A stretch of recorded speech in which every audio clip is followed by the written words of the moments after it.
بالله السميع العليم من الشيطان الرجيم. بسم الله الرحمن الرحيم.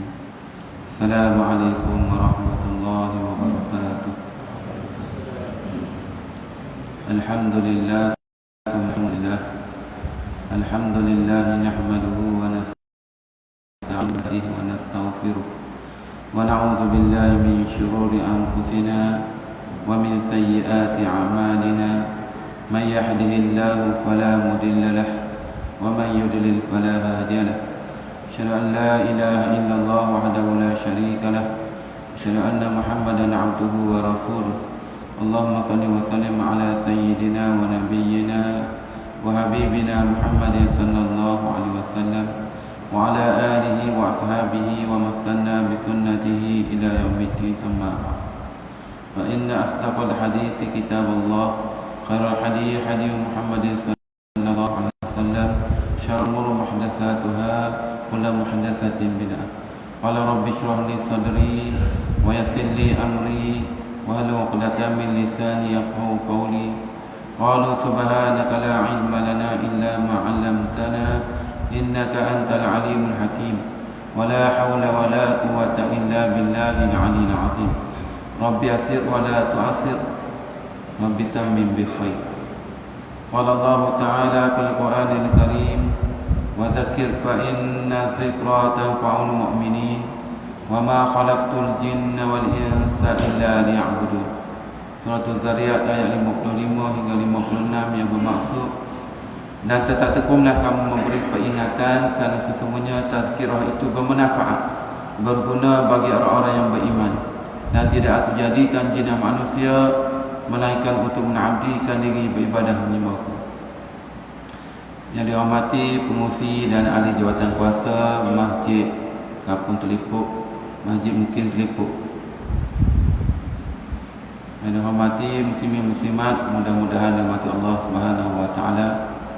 Alhamdulillah, syukur kita kepada Allah Subhanahu wa taala kerana kita masih lagi diberi kesempatan untuk kita hidup di atas muka bumi Allah Subhanahu wa taala, untuk kita meneruskan aktiviti seharian kita, untuk kita melaksanakan tugas dan tanggungjawab kita selaku hamba Allah Subhanahu wa taala, di mana tujuan utama Allah Subhanahu wa taala masih panjangkan umur kita, masih kurniakan kepada kita nikmat kehidupan, tidak lain dan tidak bukan adalah untuk supaya kita ni sentiasa mengabdikan diri kepada Allah Subhanahu wa taala, seperti mana ayat yang dibaca tadi, wa ma khalaqtul jinna wal insa illa liya'budun.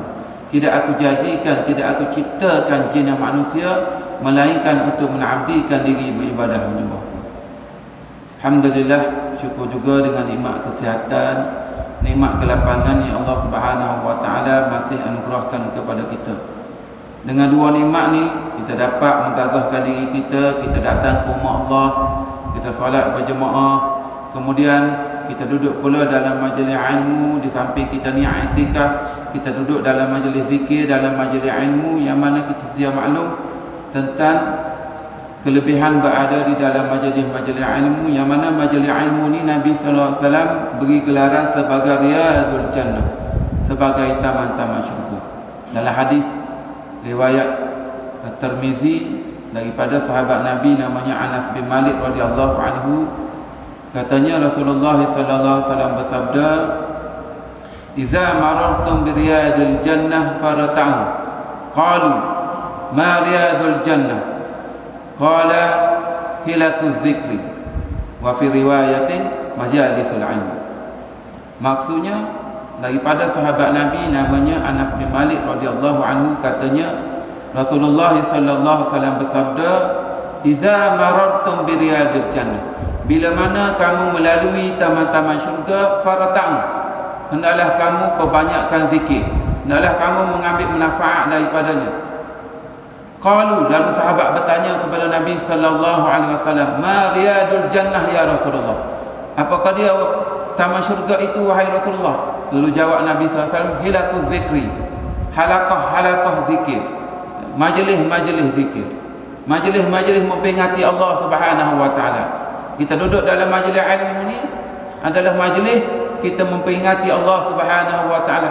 Kita berzikir kepada Allah Subhanahu wa taala. Dan banyak lagi kelebihan-kelebihan yang Nabi SAW sebut. Antaranya dalam hadis sahih riwayat Imam Muslim, hadis daripada Abi Hurairah radhiyallahu anhu yang berbunyi, an Abi Hurairah radhiyallahu anhu qala Rasulullah sallallahu alaihi wasallam, man salaka tariqan yaltamisu fihi ilma sahhalallahu lahu tariqan ilal jannah wa majtama'a qaumun fi baitin min buyutillah yatlu alaihi ayatullah wa yatadarasuna bainahum illa nazalat alaihimus sakinah wa ghashiyatuhumur rahmah wa khaffatuhumul malaikah wa zakarallahu fi man indah. Rawahu Muslim. Maksudnya daripada sahabat Nabi namanya Abi Hurairah radhiyallahu anhu, katanya Rasulullah sallallahu alaihi wasallam bersabda, man salaka tariqan yaltamisu fihi ilma, sesiapa yang menempuh satu jalan untuk menuntut ilmu Allah Subhanahu wa taala, untuk mencari ilmu Allah Subhanahu wa taala, sahhalallahu lahu tariqan ila jannah, Allah memudahkan baginya jalan menuju ke syurga Allah Subhanahu wa taala.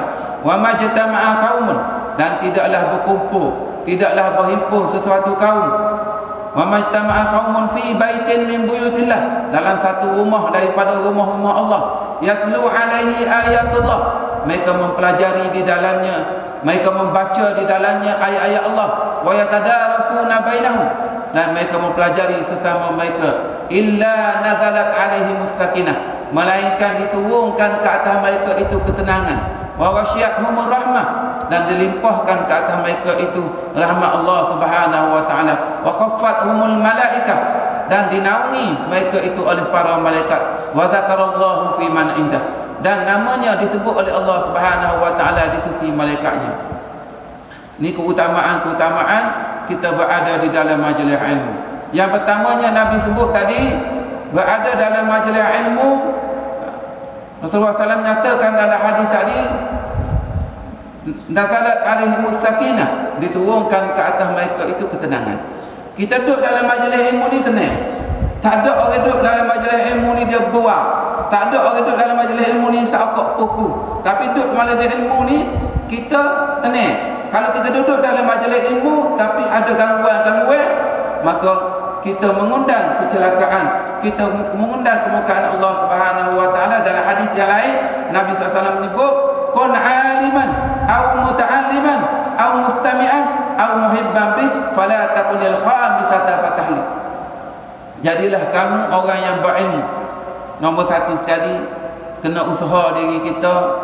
Ada kudrat, ada nikmat kesihatan, nikmat kelapai, kita kena jadi orang yang pertamanya aliman, orang yang berilmu.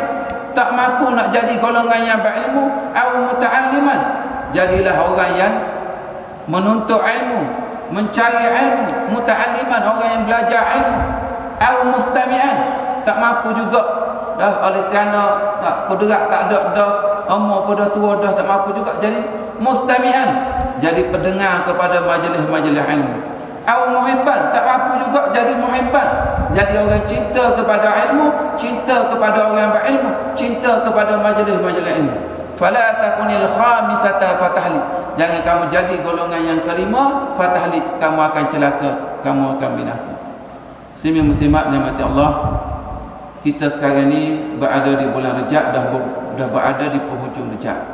Hari ni 28 Rejab. Mari 27 Rejab, seluruh dunia memperingati peristiwa Isra' wal Mi'raj. Bulan Rejab ni di merata-rata tempat musim dia ada memperingati peristiwa Isra' wal Mi'raj. Peristiwa yang berlaku kepada Nabi kita Muhammad SAW yang merupakan mukjizat kubra. Selain daripada Al-Quran yang merupakan mukjizat agung bagi Nabi SAW, Isra' Mi'raj ni juga mukjizat kubra, mukjizat besar yang terjadi ke atas Nabi sallallahu alaihi wasallam, yang mana Imam Nawawi menyebut berlakunya Isra' Mi'raj ni pada bulan Rejab, berlakunya ketika Nabi, ketika tahun ke-12 kenabian, tahun ke-12 kerasulan Nabi sallallahu alaihi wasallam. Nabi dilantik menjadi rasul, diangkat satu rasul ketika berumur 40 tahun.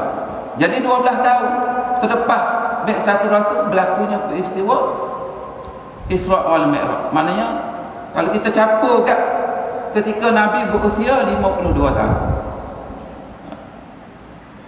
Nabi berusia 52 tahun. Nabi berusia 53 tahun Nabi berhijrah.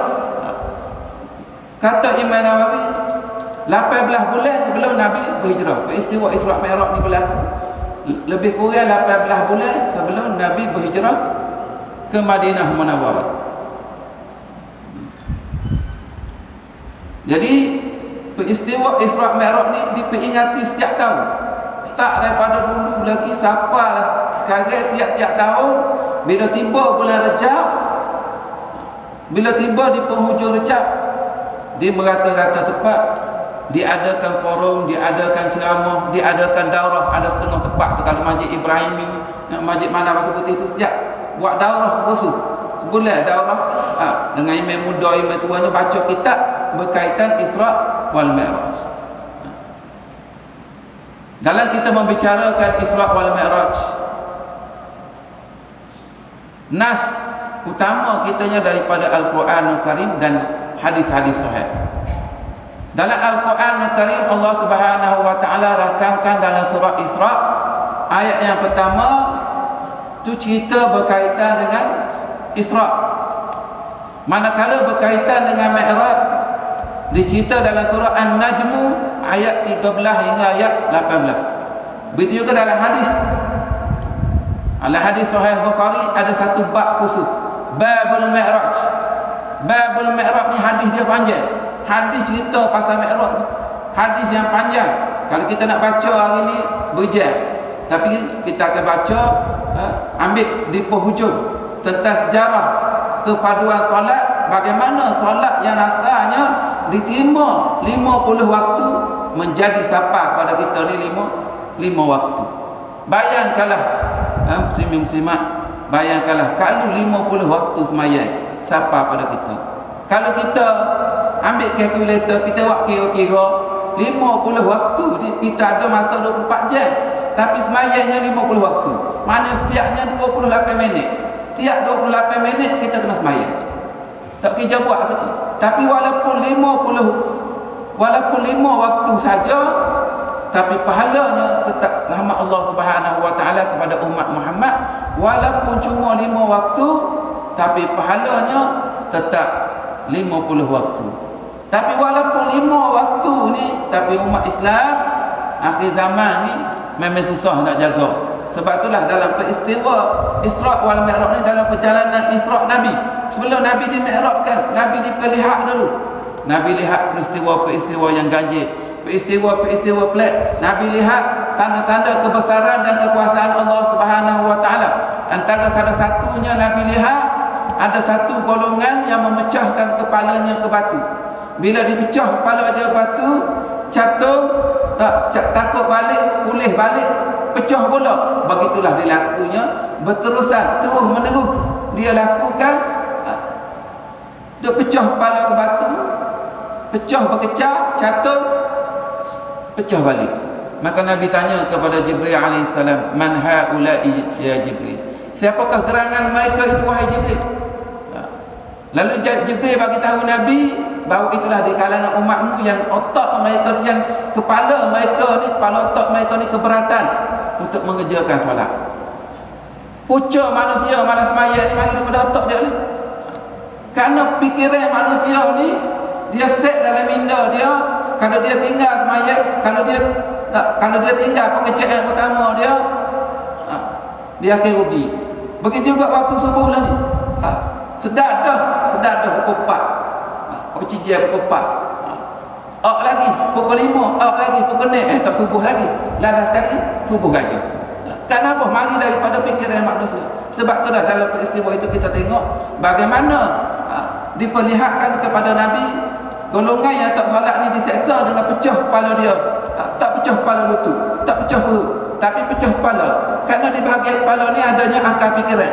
Pucuk dengan akal fikiran manusia ni, dengan otak manusia ni lah. Manusia ni mari malas sembahyang. Kerana dia fikir ekonomi dia. Kerana dia kejar ekonomi dia, dia terlupa sembahyang. Kerana dia kejar pangkat darjat, dia tak cara ke sembahyang. Kerana dia kejar sumber rezeki dia, keluar lagi sebelum subuh dan sebagainya, menyebabkan dia tinggal sembahyang. Maka sebab itulah diperlihatkan kepada Nabi sebelum kepaduan dipadukan lagi, Nabi dah diperlihat dah golongan umatnya yang diseksa kerana tidak solat. Muslimat demi Allah, dalam surah Isra ayat yang pertama Allah Subhanahu wa taala berfirman, ini cerita berkenaan dengan Isra, perjalanan ardiyah, perjalanan darat daripada Masjidil Haram ke Masjidil Aqsa. Bukan ke atas malam, setengah malam.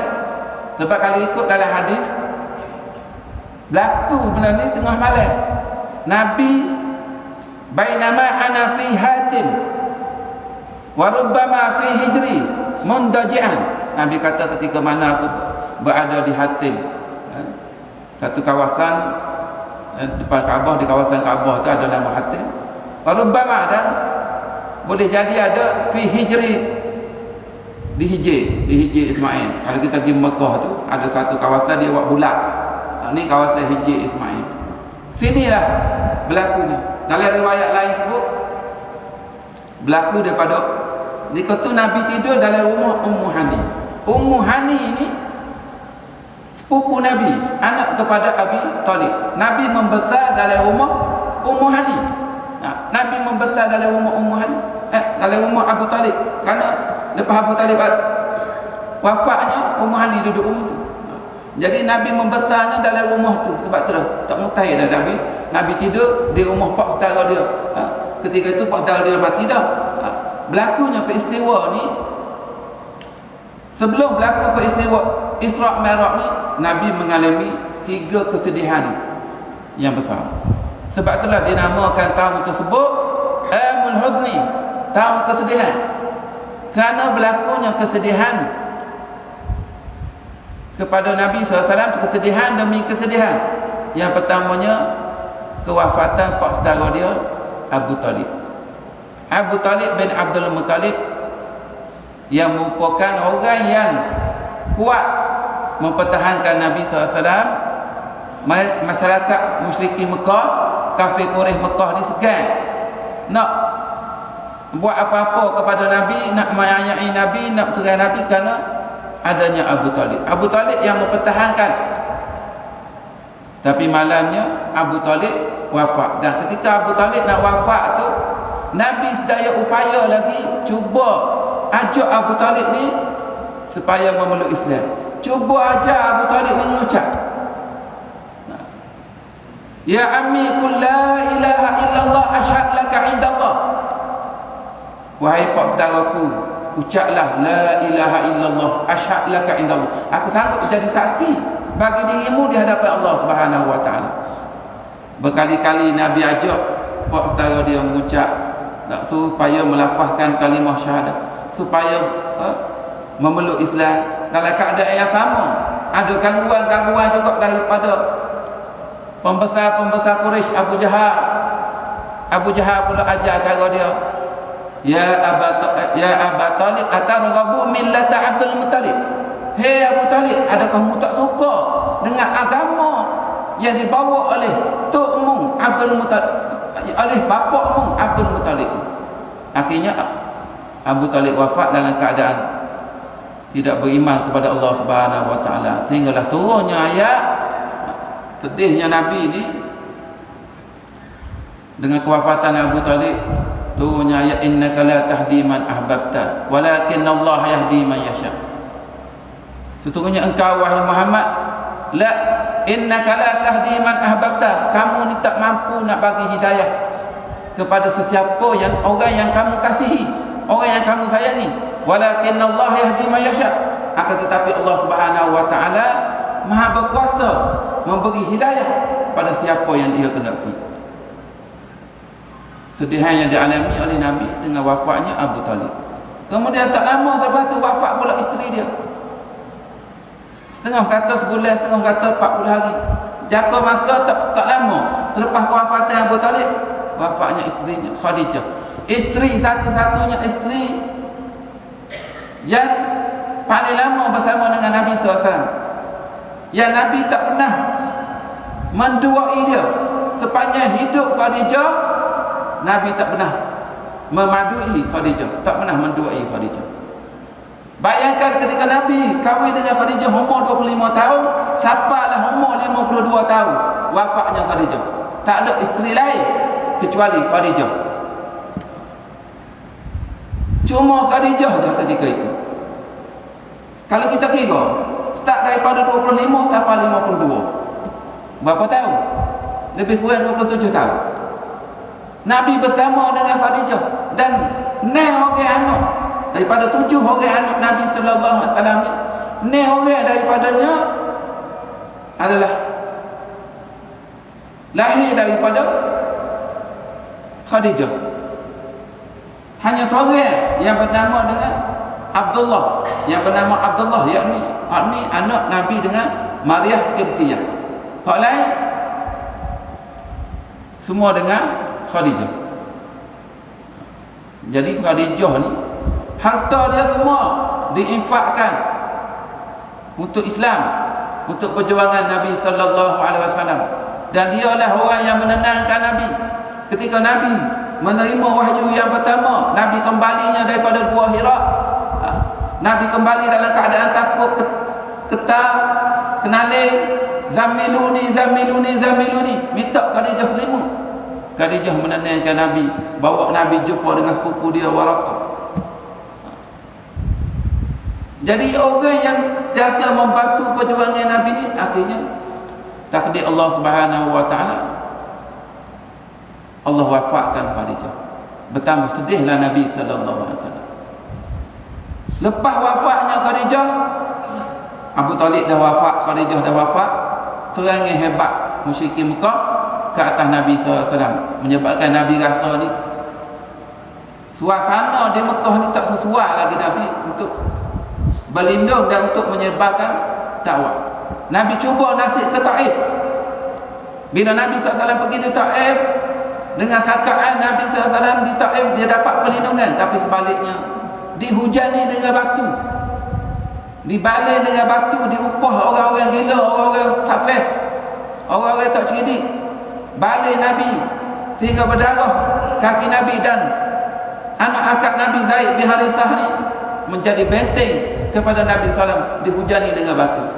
Sehinggalah sekembalinya Nabi daripada Taif, sehingga bila mana Nabi sallallahu alaihi wasallam dihujani dengan batu, turunnya malaikat offer kepada Nabi, bagi tawaran kepada Nabi nak akad bukit Taif di gunung Taif, nak empat atas kepala penduduk-penduduk Taif. Tapi Nabi SAW bukan seorang yang pendendam, seorang yang kuat. Dan dalam sekembalinya dari Taif, Nabi berehat di suatu tempat, satu kebun anggur. Di situlah Nabi SAW bermunajat kepada Allah Subhanahu wa taala, mendoakan, mengadu kepada Allah dengan doa yang masyhur yang disebut dalam kitab-kitab hadis, antaranya riwayat Imam At-Tabrani. Nabi berdoa dengan katanya, Allahumma ilaika ashku da'fa quwwati wa qilata hilati wa hawani 'alan nas ya arhamar rahimin, anta rabbul mustad'afin wa anta rabbi ila man takiluni ila ba'idin yatajahamuni am ila aduwwin malaktahu amri illam takum bika alayya ghadabun fala ubali a'udzu biwajhika alladhi asyraqat lahu dhulumat wa saruha alaihi amrud dunya wal akhirah min an tunazzila alayya ghadabun aw tuhilla alayya saqat lakal utba hatta tarda wala haula wala quwwata illa billah.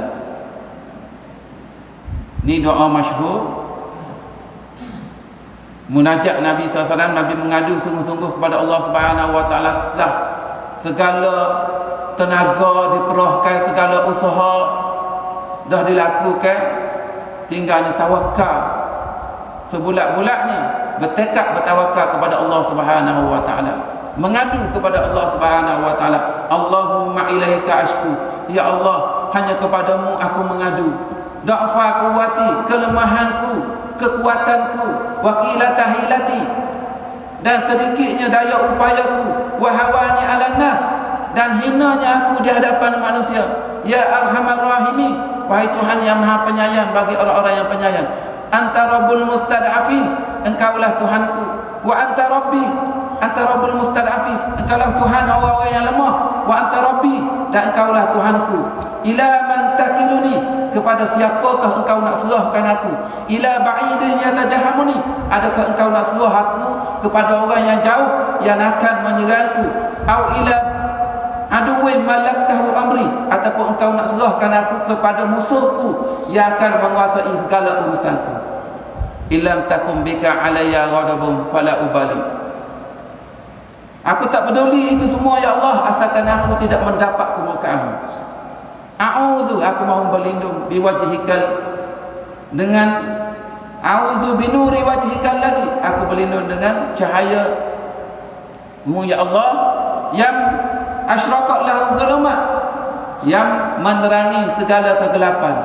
Min antunazzila alayya ghadabun, daripada engkau turunkan kemurkaan kepadaku. Al-tuhilla alayya saqat, ataupun engkau memurkaiku, kau memarahiku. Lakal utba, hanya keredaanmu semata-mata yang aku harapkan ya Allah. La haula wala quwata illa billah, tiada daya upaya dan kekuatan melainkan dengan izin-Mu ya Allah. Ini doa Nabi panjang, hasil daripada doa munajat Nabi ni lah. Lalu Allah Subhanahu wa taala jadikan peristiwa Isra' Mi'raj ni sebagai istimewa, nak hiburkan Nabi daripada kesedihan, daripada masalah-masalah dunia yang mana kalau sekiranya seolah-olah Allah Subhanahu wa taala beritahu kepada Nabi, kalau sekiranya penduduk bumi tak seterimamu wahai Muhammad, maka penduduk langit mengalu-alukan kedatanganmu.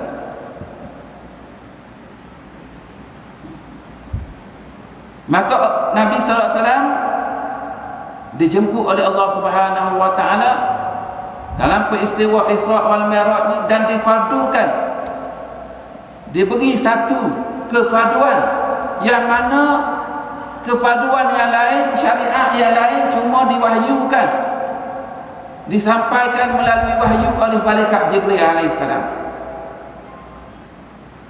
Tentang puasa, Jibril sampaikan wahyu kepada Nabi sallallahu alaihi wasallam, ya ayyuhalladzina amanu kutiba alaikumus siyam kama kutiba alal ladzina min qablikum la'allakum tattaqun.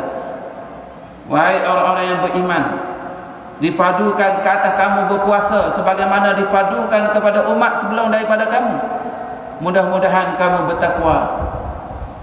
Begitu juga tentang syariat berkaitan dengan zakat, juga melalui perantaraan Jibril, wahyu daripada Allah Subhanahu wa taala disampaikan kepada Nabi melalui perantaraan Jibril.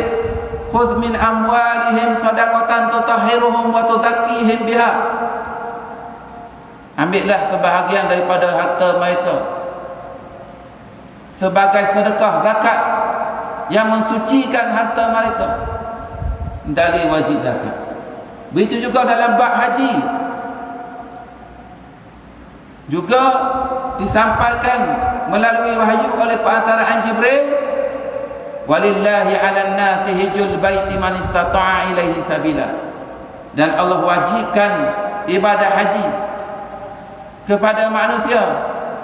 Walillahi 'alan nasi hijjul baiti, ibadah haji ke Baitullah, Allah wajibkan kepada manusia ibadah haji ke Baitullah man istata'a, bagi orang yang mampu untuk sampai ke sana. Jadi semua syariat lain difardukan melalui wahyu, melalui perantaraan malaikat Jibril, sampaikan wahyu kepada Nabi. Tapi istimewanya sembahyang, istimewanya salat, Allah Subhanahu wa taala jemput Nabi direct menghadap Allah Subhanahu wa taala. Firman Allah Subhanahu wa taala dalam surah Al-Isra, Subhanalladzi asra bi'abdihi lailan minal masjidil haram ilal masjidil aqsa. Subhanalladzi asra bi'abdihi lailan minal masjidil haram ilal masjidil aqsa alladzi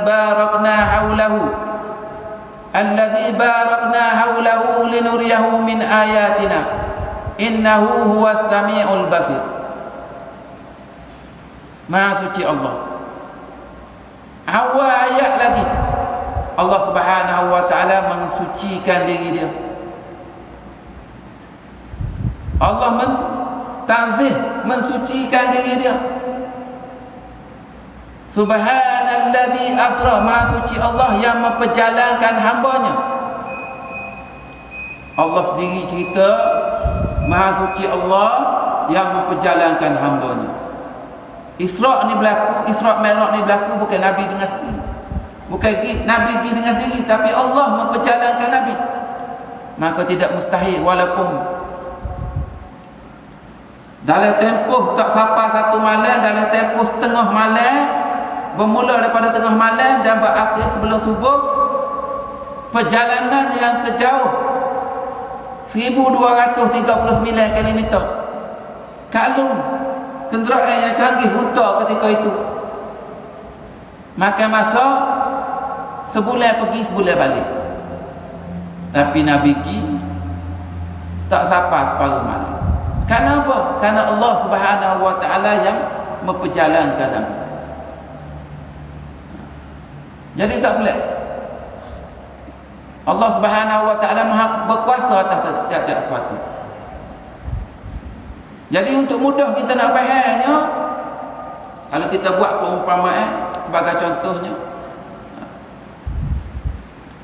semut. Semut kau ke kau kengga kau semut dah. Semut ni dia bagi tahu kepada rakan-rakan semut yang lain. Dia kata, aku pergi KL mari. Aku pergi KL, naik Menara Berkembar, naik ke LCC. Agak-agak kalau dia ayat gitu, saudara-saudara semua kita nak percaya ke tak? Tak akan percaya. Tapi kalau dia ayat aku pergi KL, aku masuk dalam baju orang tertentu, dalam poket baju orang tertentu, aku masuk dalam poket baju dia, lalu dia pergi ke airport. Kalau cepat naik kapal terbang, turun di KLIA, kemudian dia pun naik Menara Kembar, naik ke LCC, kemudian hari yang sama dia balik. Petang tu dia balik pula. Balik sampai rumah dia, aku pun tubik daripada poket baju dia. Memang masuk akal lah. Memang masuk akal.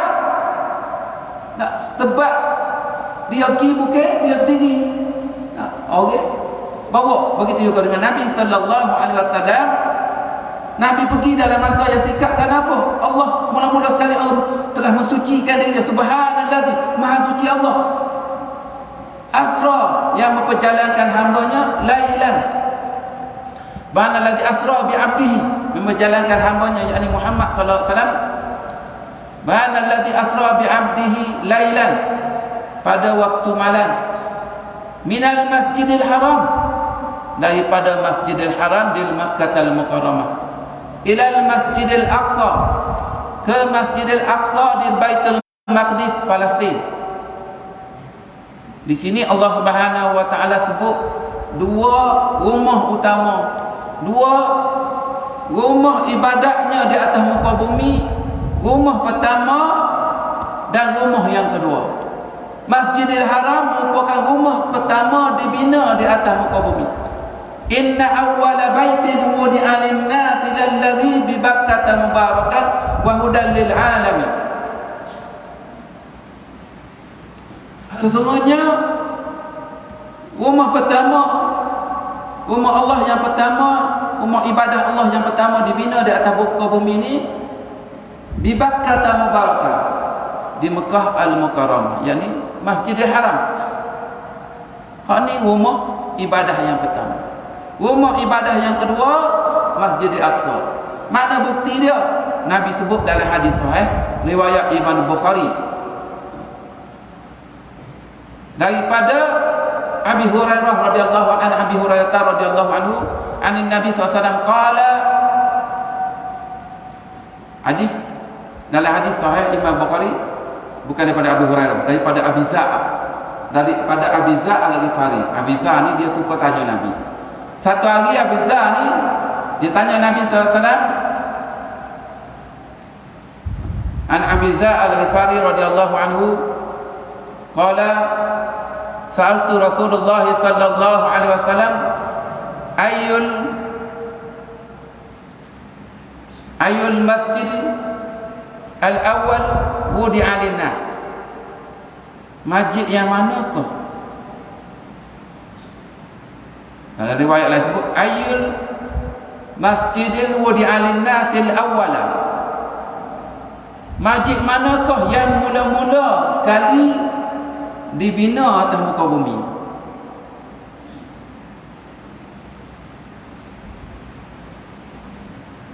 Lalu jawab Nabi, qala Masjidul Haram. Kata Nabi, Masjidul Haram. Summa ayu, kemudian tanya Abu Zar lagi, kemudian masjid mana? Qala Rasulullah sallallahu alaihi wasallam, Masjidil Aqsa. Masjidil Aqsa. Kata Nabi SAW, selepas tu Masjid Aqsa. Lalu Abu Zar tanya lagi, kam bainahuma, berapakah tempoh jarak antara pembinaannya Masjid Nabawi dengan Masjid Aqsa ni, berapa lama tempoh? Maka jawab Nabi, arba'una sanatan, 40 tahun. Jadi 40 tahun selepas terbinanya Masjid Nabawi, Masjidil Haram, maka terbinanya Masjidil Aqsa. Masjid pertama atas muka bumi adalah Masjidil Haram. Masjid kedua adalah Masjidil Aqsa. 40 tahun tempoh masa daripada pembinaan Masjidil Haram kepada Masjidil Aqsa, maka masa tempoh jaraknya 40 tahun. Allah perlihat, Allah sebut dua masjid utama, masjid pertama dan masjid kedua. Dan Nabi SAW sebut hadis daripada Abi Hurairah radhiyallahu anhu, riwayat Bukhari, hadis sahih riwayat Imam Bukhari, la tushaddu rihal illa ila thalathatin masajida. La tushaddu rihal illa ila thalathatin masajida. Tidak digalakkan melancong, tidak digalakkan mengembara, tidak digalakkan berziarah kecuali kepada 3 buah masjid. Ini hadis tutup dalam Islam. Ada duit, ada keutamaan, ada duit lebih, ada harta, ada kelapangan, Nabi suruh di ketiga buah masjid. Yang pertamanya Masjidil Haram. Masjidil Haram. Yang keduanya Masjidil Rasul sallallahu alaihi wasallam. Dalam riwayat lain sebut Masjidil Hadza. Karena ketika Nabi berucap tu, ketika Nabi bersabda tu, Nabi berada dalam Masjid Nabawi. Maka Nabi kata Masjidil Hadza, masjid aku ni. Yang pertama Nabi kata tidak disunatkan, tidak digalakkan seseorang itu mengembara, melancong, berziarah kecuali ketiga buah masjid. Yang pertamanya Masjidil Haram, yang keduanya Masjidil Nabawi, yang ketiganya Masjidil Aqsa. Kita ada kelapangan, ada duit, ada harta, kita boleh pergi ke Masjidil Haram. Kita ada masa, ada sumber kewangan, kita boleh pergi Masjid Nabawi.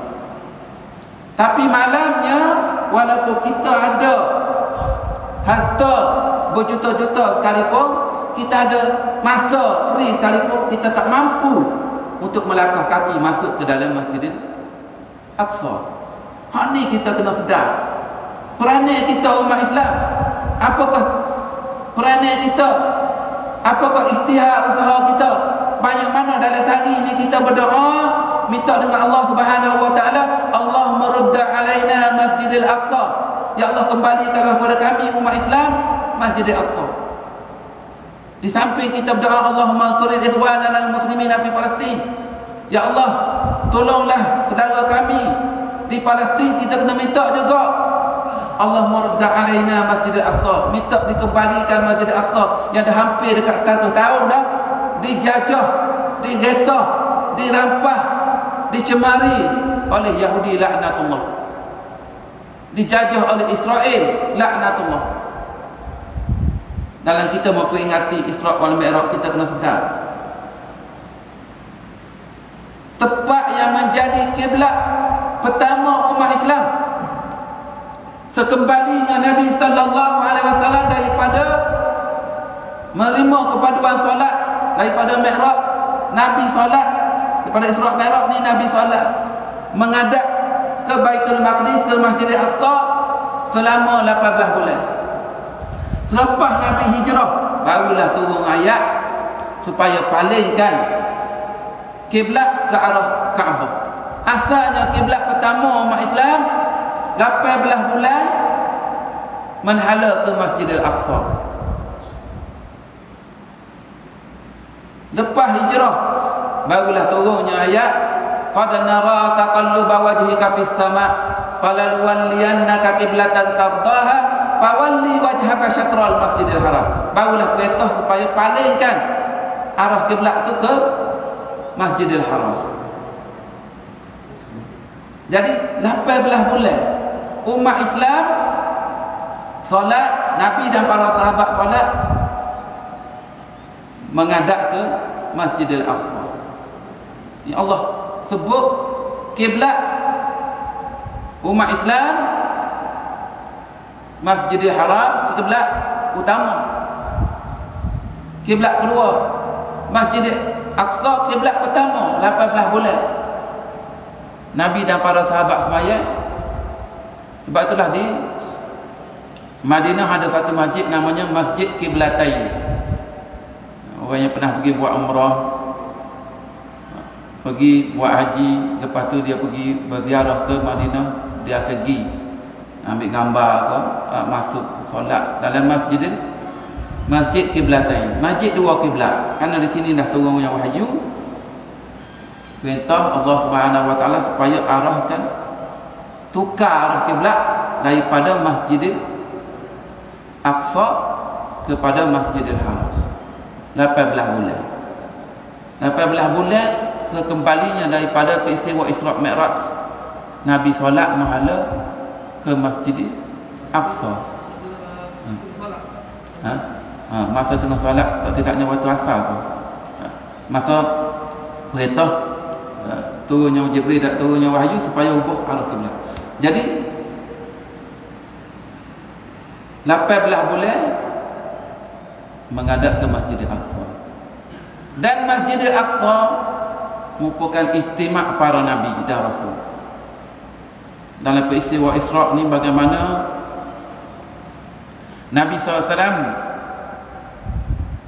turun daripada Burak masuk ke dalam Masjidil Aqsa, solat dan mengimani, jadi iman kepada semua nabi dan rasul. Semua arwah-arwah nabi dan rasul kecuali Nabi Isa lah. Nabi Isa dia masih tak mati, roh dengan jasad. Nabi lain arwah. Nabi Isa roh dan jasad, kerana Nabi Isa tak mati dah.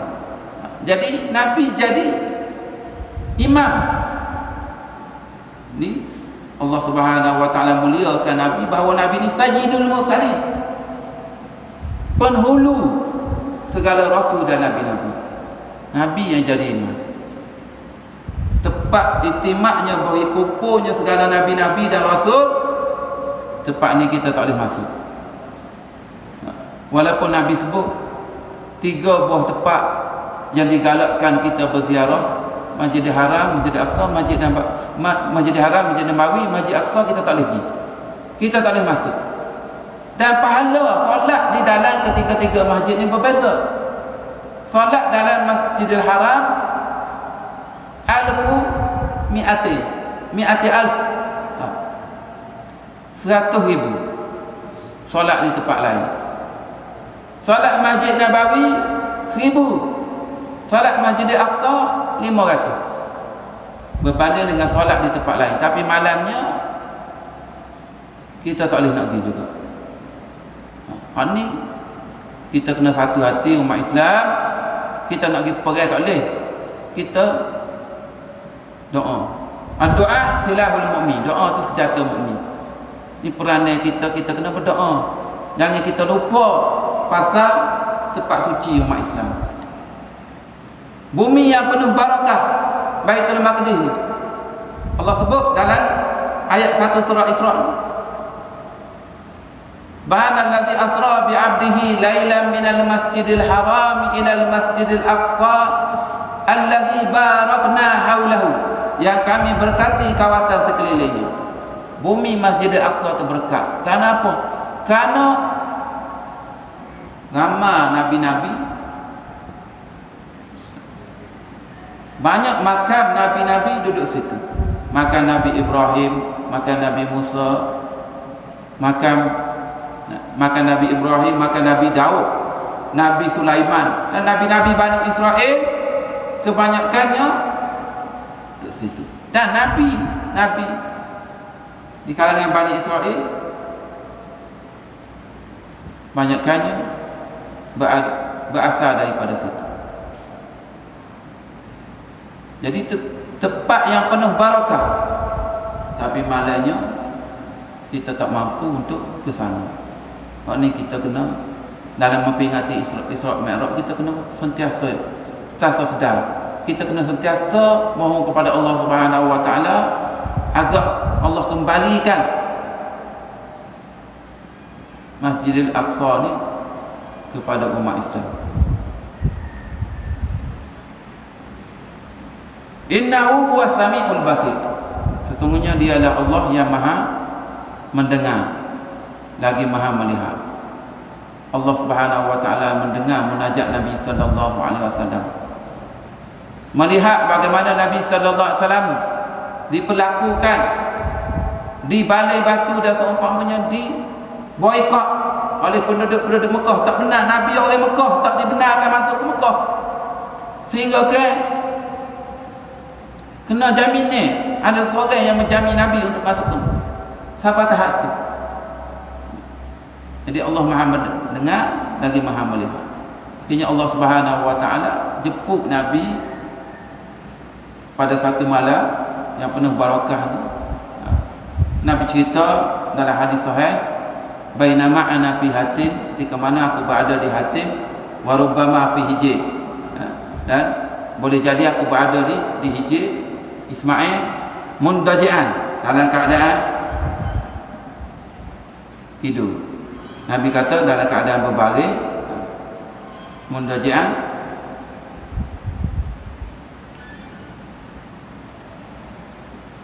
Ketika itu marilah dua malaikat.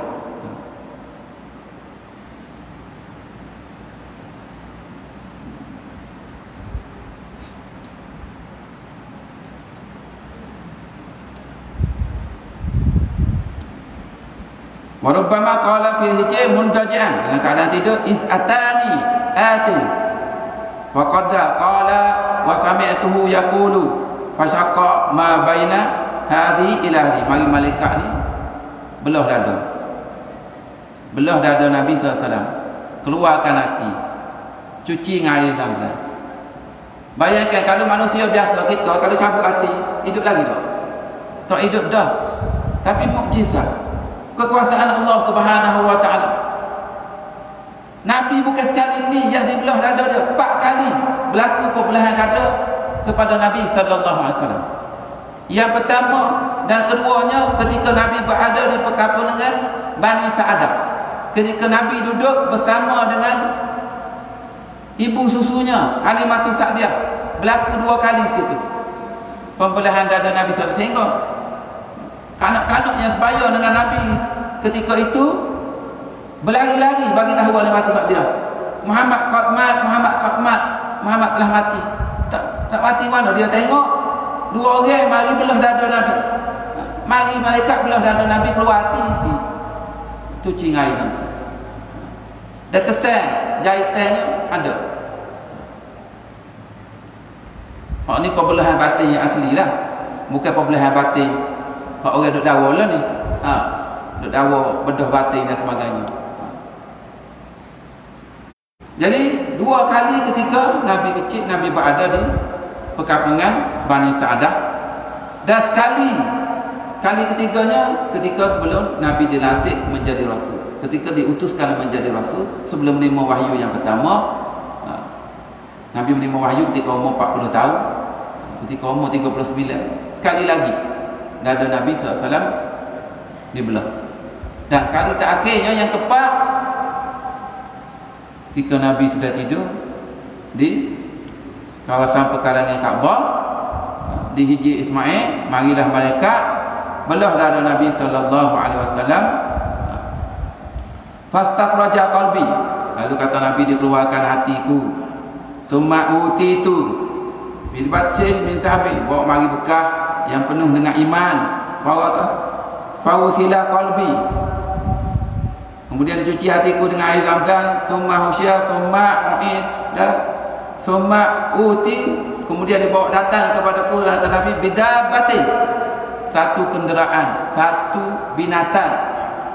Yang Nabi gambarkan dalam hadis ini dunal bauli, binatang ni dunal bauli, lebih kecil daripada baral. Wa fauqal himari, dan lebih besar daripada keldai. Baral ni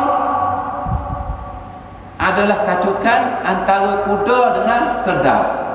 Kuda dikacuk dengan keldai, tubik anaknya baral. Itu baral.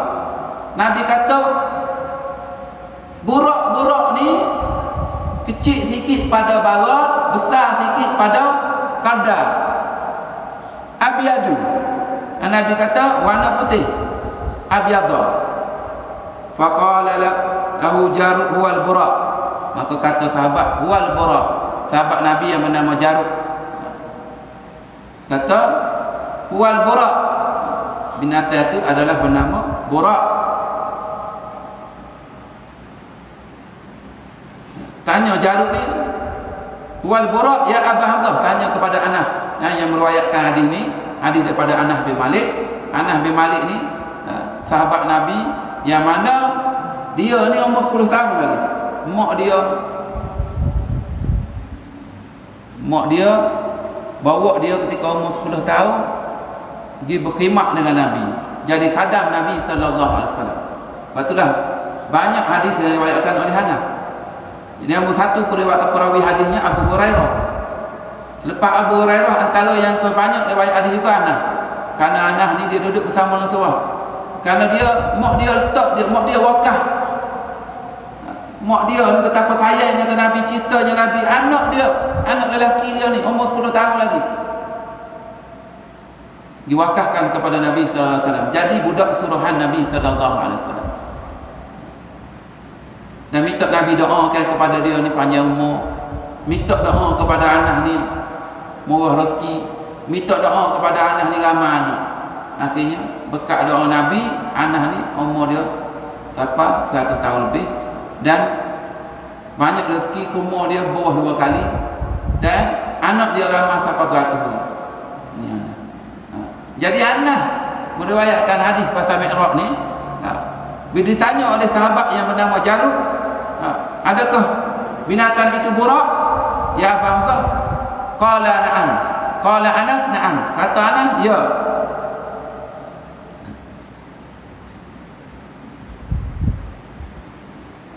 Itu permulaan. Kalau kita nak baca hadis ni tak habis, panjang. Jadi kita ambil di bahagian penghujung hadis. Hujung hadis ni Rasulullah SAW sebut, summa furidat alayya bi khamsina salatan kulla yaumin faraja'tu wa marartu ala Musa faqala bima umirta ya Muhammad, qala umirtu bi khamsina salawatin kulla yaumin, qala inna ummataka la tastati'u bi khamsina salatan kulla yaumin wa inni wallahi qad jaratun nasa qablaka wa alajtu bani Israil ashaddal mu'alajah farji' ila rabbika fas'alahu at-takfifa li ummati. Faraja'tu fawada'anni ashra faraja'tu ila Musa faqala bimithlahu faraja'tu fawada'anni ashra faraja'tu ila Musa faqala bimithlahu faraja'tu fawada'anni ashra faraja'tu ila Musa faqala bimithlahu faraja'tu fa umirtu bi 10 salawatin kulla yawmin faraja'tu ila Musa faqala bimithlahu faraja'tu fa umirtu bi 5 salawatin kulla yawmin faraja'tu ila Musa faqala inna ummataka la tastati'u bi 50 salatan kulla yawmin wa inni wallahi qad jaratun nasa qablaka wa alajtu bani Israil ashaddal mu'alajah farji' ila rabbika fas'alahu at-takfifa li ummati. Faqala an-nabi sallallahu alaihi wasallam sa'altu rabbi hatta istahyaitu walakin arda wa aslam falamma jawaztu nada munadin amdaitu faridati wa khaffaftu an ibadi. Rawahul Muslim fi babil mihraj. Maksudnya Rasulullah bersabda, kemudian difardukan kepadaku summa furid alayya, kemudian difardukan ke atasku bi khamsina salawatan kulla yawmin, sembahyang 50 waktu sehari semalam. Faraja'tu, maka aku pun kembali turun. Lepas dapat 50 waktu sembahyang 50 kepaduan solat tu aku turun. Wa maratu ala Musa, dan aku melalui Nabi Musa. Langit kena. Langit ketujuh Nabi Ibrahim tak sekat. Alah naik ya, alah naik semua ucap marhaban, selamat datang belaka. Tak daripada langit pertama jumpa dengan Adam alaihissalam, langit kedua jumpa dengan Isa dengan Yahya, langit ketiga jumpa dengan langit yang keempat jumpa dengan Idris, langit yang kelima jumpa dengan Harun, kening Nabi Musa, ketujuh Nabi Ibrahim. Turun 7 tu Nabi Ibrahim tak tahan, turun melalui langit kening pula jumpa dengan Nabi Musa. Tanya Nabi Musa, bima umirta ya Muhammad, apakah yang diperintahkan kepadamu wahai Muhammad? Qala, lalu jawab Nabi SAW, umirtu bi 50 salawatin kulla yawmin, aku diperintahkan sembahyang 50 waktu sehari semalam. Lalu apa jawab Nabi Musa? Apa kata Nabi Musa? Kata Nabi Musa, qala inna ummataka la tastati'u bi 50 salatan kulla yawmin, sesungguhnya umatmu wahai Muhammad tidak mampu untuk melaksanakan, untuk menunaikan sembahyang 50 waktu sehari semalam. Wa inni wallahi, sesungguhnya aku, kata Nabi Musa, wallahi, demi Allah, qad jaratun nasa qablaka, aku telah uji umat sebelum padamu. Wa alajtu bani Israil ashaddal mu'alajah, dan aku telah rawat Bani Israil ini dengan sebaik-baik rawatan. Mereka tak mampu juga nak melaksanakannya. Farji' ila rabbika, maka kembalilah kamu kepada Tuhanmu. Fas'alahu at-takfifa li ummati, maka mintalah keringanan untuk umatmu. Faraja'tu, kata Nabi, lalu aku kembali menghadap Allah Subhanahu wa taala. Fawada'anni ashra, maka dikurang 10, potong 10. Daripada 50 kurang 10 jadi 40. 40 lalu ke Musa tetap ulang skrip yang sama. Faqala bimithlihi, Nabi Musa bagi tahu skrip yang sama juga.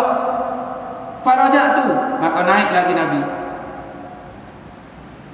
Fawada'anni ashra, dikurang 10 lagi, tinggal 30. Faraja'tu ila Musa, maka aku kembali kepada Musa. Faqala bimithlihi, Nabi Musa tetap ulang ayat yang sama juga. Kemudian Nabi naik lagi, faraja'tu, lalu aku kembali menghadap Allah Subhanahu wa taala. Fawada'anni asyraf, dikurang 10, tinggal 20. Lalu kok Nabi Musa ulang skrip yang sama juga. Naik lagi Nabi, faraja'tu fawada'anni asyraf, maka aku menghadap Allah. Kemudian dikurang lagi jadi kurang 10. Maka wa umirtu bi asyri salawati kulli yamin, diperintahkan kepadaku sembahyang 10 kali sehari, sembahyang fardu 10 kali sehari. Faraja'tu ila Musa, lalu aku kembali kepada Nabi Musa. Faqala bimithli, Nabi Musa tetap ulang ayat yang sama. Lalu naik Nabi, faraja'tu fawada'ani asyraf, lalu aku kembali menghadap Allah. Fa umirtu, lalu kali ini fa umirtu bi khamsi salawatin kulli yaum, lalu aku diperintahkan sembahyang 5 waktu sehari semalam. Faraja'tu ila Musa, lalu aku kembali kepada Nabi Musa alaihi salam. Faqala, lalu berkata Musa, inna ummataka, sesungguhnya umatmu wahai Muhammad, la tastati'u, mereka tidak mampu bi khamsi salawatin kulli yaum, khamsa salawatin kulli yaum, umatmu tak mampu melaksanakan khamsa salawatin kulli yaum, sembahyang 5 waktu sehari semalam. Wa inni wallahi, sungguhnya aku demi Allah, qad jaratun nasa qablaka, aku telah uji umat sebelum padamu. Wa alajtu bani Israil asyaddal mu'alajah, dan aku telah rawati Bani Israil ini sebaik-baik rawatan. Mereka tak buat juga.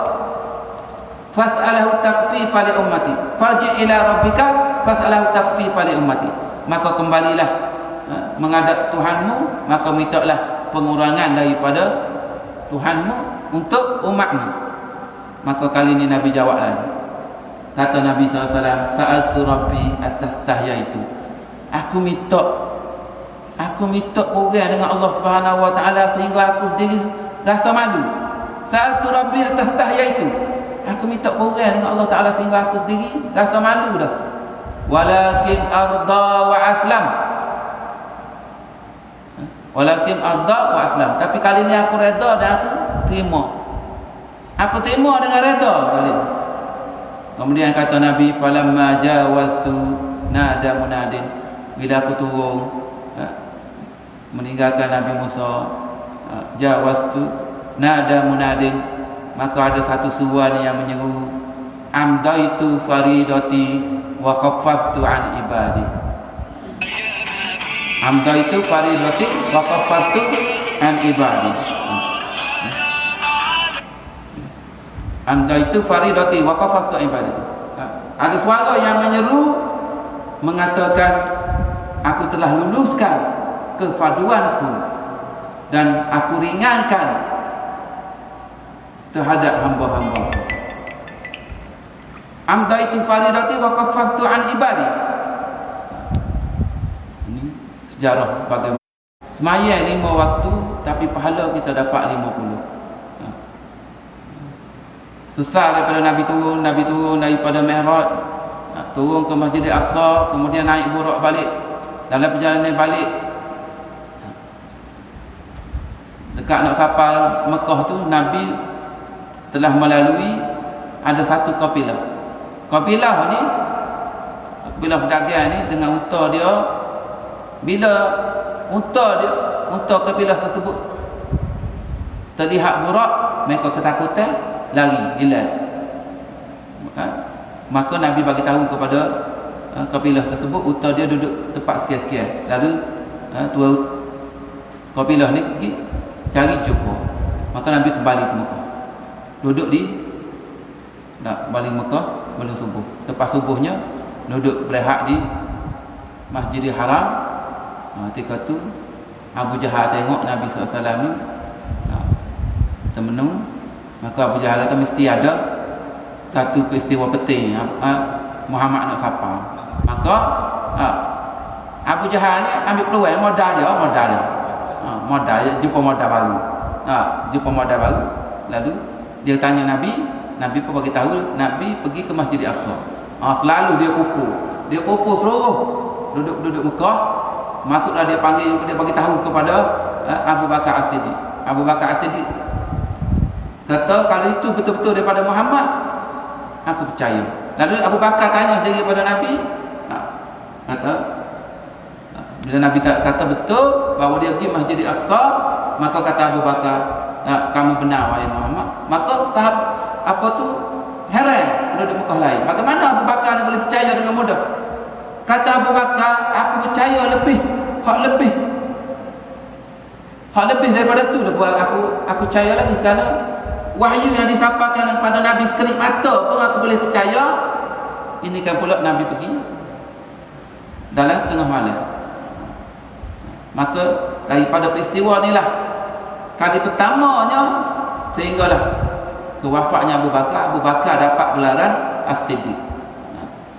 Jadi bila masyarakat Quraisy tanya Nabi, kalau betul-betul Nabi pergi Masjid Al-Aqsa ni, cerita kepada kami tentang berapa ada tiang dalam masjid dan sebagainya. Nabi bagi tahu satu-satu. Kemudian dia tanya lagi ciri-ciri masjid tu. Lalu Allah Subhanahu Wa Taala bentangkan di hadapan Nabi. Nabi tengok satu-satu. Segala soalan yang ditanya Nabi boleh jawab. Kerana ada macam terbetul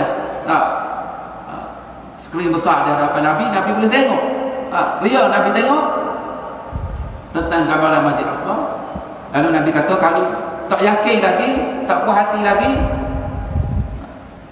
dalam perjalanan yang aku balik tu, aku selisih dengan satu kabilah. Dan kabilah ni akan sampai Mekah dalam masa 3 hari lagi. Lepas 3 hari pun mereka pun tunggu. Daripada pagi lagi mereka tunggu 3 hari. Akhirnya kabilah tu sampai, mereka tanya, dan apa yang Nabi cerita untuk dia hilang dan sebagainya, tanya. Lalu tanya kabilah tu, dia kata ya. Jadi walaupun dengan jelas bukti kepada mereka apa yang Nabi sebut dan dalil-dalil bukti-bukti yang nyata daripada, tapi sifat kafir Quraisy ni kerana keegoan mereka tetap kufur, tetap tidak beriman kepada Allah Subhanahu Wa Taala, percaya juga. Itulah sikit sebanyak yang dapat anda kongsi bersama cerita Islam ni.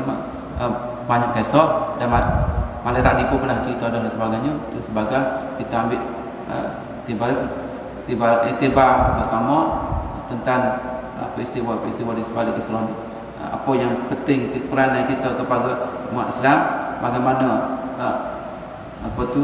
Masjid Aqsa, apakah tanggungjawab kita, sumbangan kita untuk nak kembalikan Masjid Aqsa ni ke tangan umat Islam. Kita dalam cerita pasal Yahudi, pasal Israel, boikot sekejap. Lepas tu hilang boikot. Hilang. Mari cerita pula, timbul pula satu Turki. Geda pula semangat mata nak boikot barang yang Yahudi dan sebagainya. Antara hak nombor 1 Yahudi rokok. Hak ni rokok di penyumbang utama.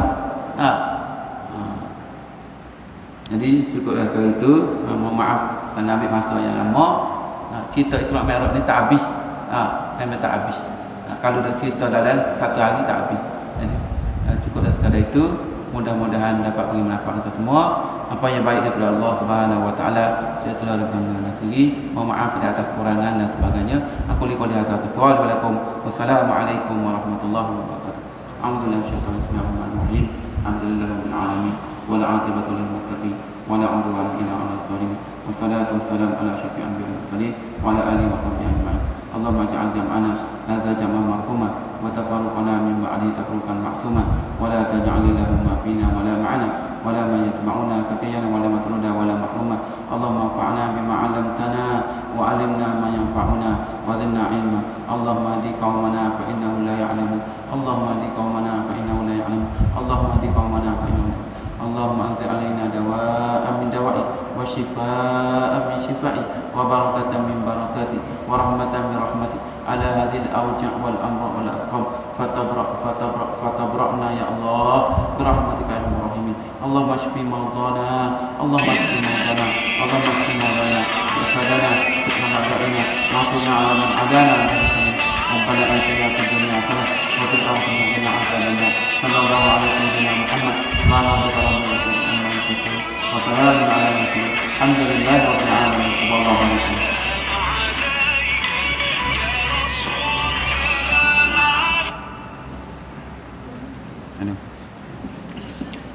Terima kasih.